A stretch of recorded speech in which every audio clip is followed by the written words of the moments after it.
Nous avons vu d'abord un azobé qu'on a battu, on a tronçonné en partie et une grande partie est restée. Cette partie-là peut être importante, mais nous n'avons aucun moyen pour exploiter les parties qui restent là. C'est du bois qui risque d'être gâté si nous n'avons pas de possibilité de l'enlever de la brousse. Nous pourrons couper en petits morceaux pour que soit on fait des cendriers, soit on peut exploiter.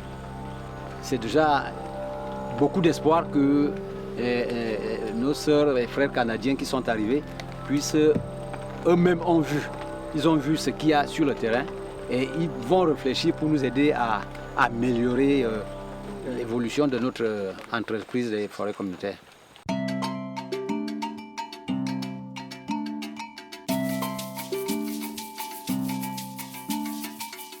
Les forêts tropicales sont vitales pour beaucoup de communautés dans le monde. Riches en biodiversité, elles sont un endroit privilégié pour la chasse, la pêche, l'agriculture, la coupe de bois et l'industrie du caoutchouc. Mais doivent être gérées de façon durable. Sinon, l'environnement est en danger et avec lui, l'avenir économique et social des gens qui en dépendent. C'est pourquoi un concept canadien a pris racine sur 5 continents, dont en Afrique.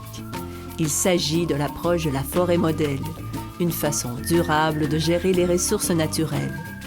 Au cœur de chaque forêt, comme celle-ci au Cameroun, des groupes de gens avec des perspectives différentes travaillent ensemble pour gérer leur milieu commun, qu'est la forêt.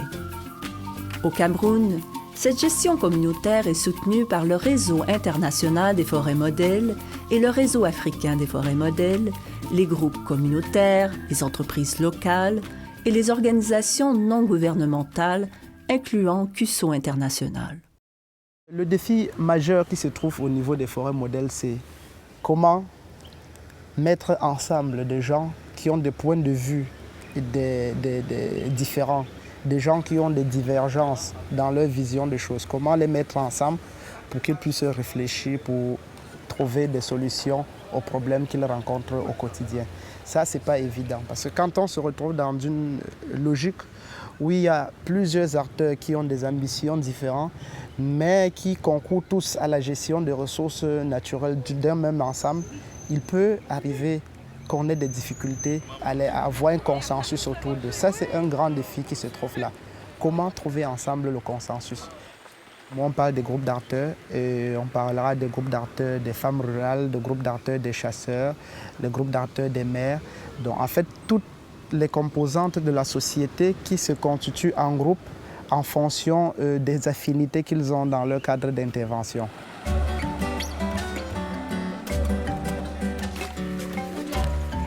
Les coopérants volontaires de CUSO International soutiennent les petites entreprises de coupe de bois, les agriculteurs, les gouvernements, le secteur privé et les groupes communautaires pour qu'ils travaillent ensemble à concevoir un plan commun menant à l'atteinte de bénéfices sociaux, la conservation écologique et d'opportunités économiques.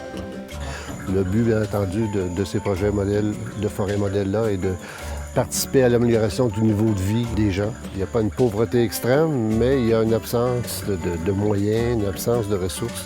Et selon les forêts communautaires, on a des objectifs d'augmenter le niveau de revenus des gens. Donc, comment former des petites entreprises qui, à l'intérieur, soit des forêts communautaires ou à l'intérieur des autres sites de la région, vont développer justement soit des entreprises agricoles. Ça peut être aussi de l'écotourisme. Il y a des projets de développement d'écotourisme dans la région. Alors, toutes ces plateformes-là essaient de travailler de concertation pour améliorer le sort de la population actuelle et en devenir. Au cœur de l'approche d'une forêt modèle, il y a donc à la fois la durabilité de l'environnement et le bien-être des gens. Les coopérants volontaires et les populations locales sèment aujourd'hui des opportunités économiques qui assureront demain des bénéfices écologiques. Tout ce qu'on a d'abord vu, c'était couper le bois, le vendre et avoir des revenus.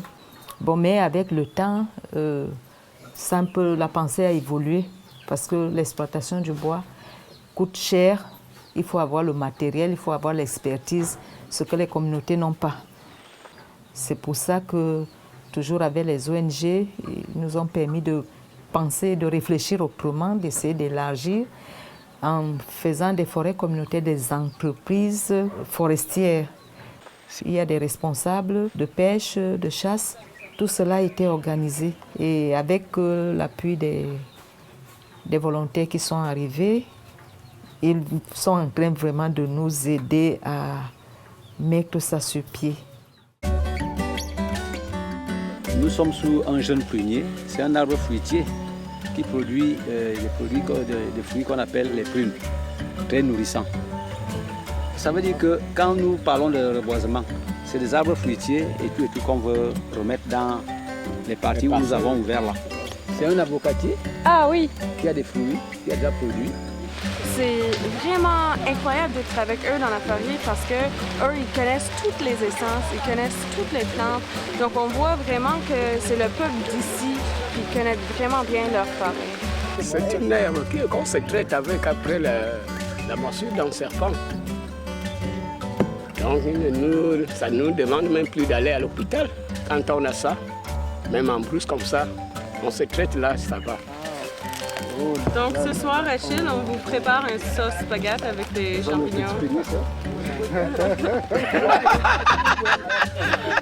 Moi, je trouve qu'il y a beaucoup d'espoir. Il y a beaucoup de chemin à faire. Peut-être les appuyer à trouver des meilleurs équipements pour pouvoir, mettons, transporter les bois qui restent, pour améliorer certaines pratiques dans la gestion de leur forêt communautaire. Puis comme on parlait tantôt d'aller d'une forêt communautaire à une petite entreprise. Moi, je me considère très chanceuse d'être ici, puis travailler avec eux parce qu'on voit en les rencontrant, puis en ayant cette opportunité de vraiment marcher en forêt, on voit que c'est des gens motivés.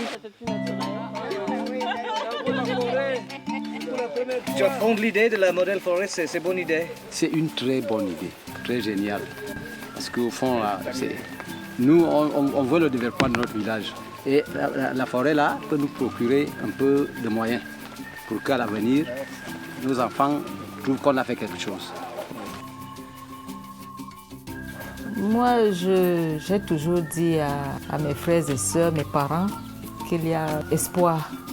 Nous avons déjà quand même un niveau de sensibilisation assez poussé, mais si nous arrivons à concrétiser, ce sera formidable.